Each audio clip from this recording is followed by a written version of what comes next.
Assalamualaikum teman-teman. Hari ini aku akan sharing cara dan alat-alat apa aja yang dibutuhin untuk membantu persalinan kucing kesayangan kita.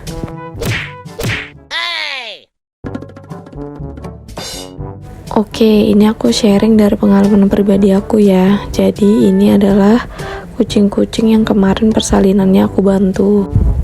Alhamdulillah semua anaknya selamat. Dan sekarang umurnya udah 3 minggu ya guys. Pertama, kenapa sih kita harus ngebantu kucing kita waktu melahirkan? Karena dari artikel-artikel yang aku baca, ternyata kucing Persia itu tidak sepintar kucing kampung pada saat melahirkan.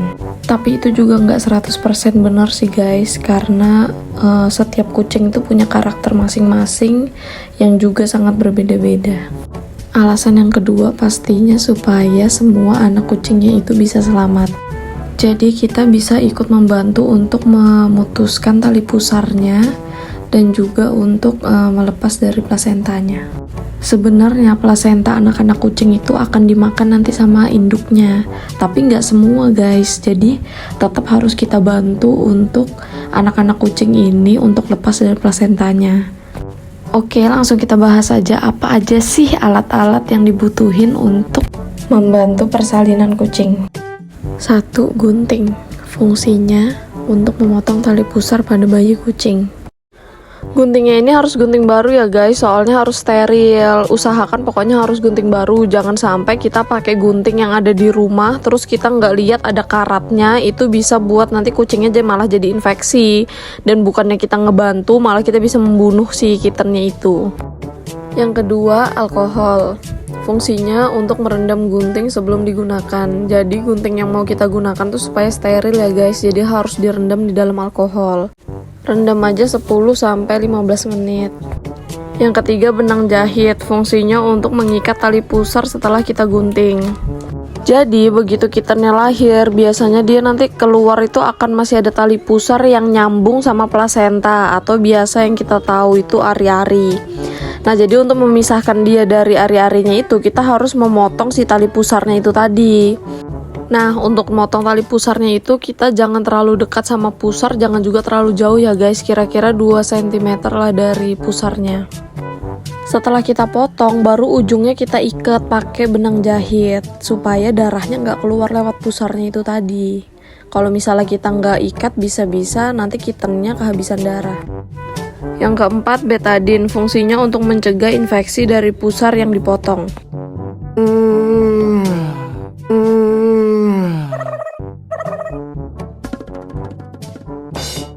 Jadi setelah digunting dan diikat, ujungnya nanti dikasih betadine supaya nggak infeksi.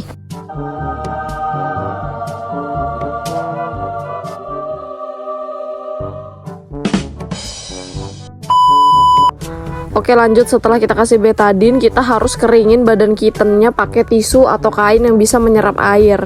Jadi kita harus keringin kittennya sekering mungkin. Karena kalau nggak kita keringin, dia bakal kedinginan karena posisinya pasti dia basah dari air ketuban. Setelah kita rasa udah cukup kering, nah kittennya ini kita deketkan aja ke mamanya.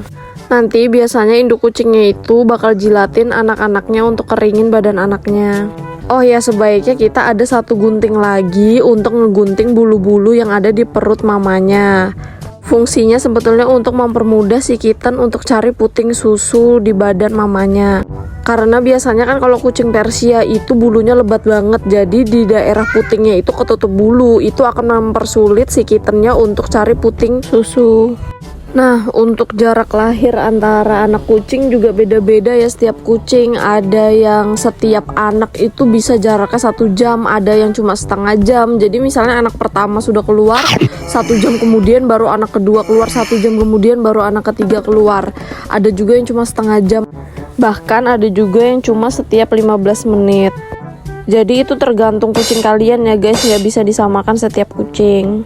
Jadi berdasarkan pengalamanku, proses melahirkan kucing itu nggak sebentar ya guys, jadi lama. Karena kucingku ini termasuk yang setiap anak itu 1 jam. Jadi kalau misalnya anaknya 6, itu berarti proses melahirkannya 6 jam. Karena proses yang begitu lama, dikhawatirkan itu induknya itu akan kelelahan. Makanya kita harus sediain di dekatnya itu minuman dan juga makanan. Jadi begitu dia merasa lapar, jadi dia tetap ada energi untuk melahirkan.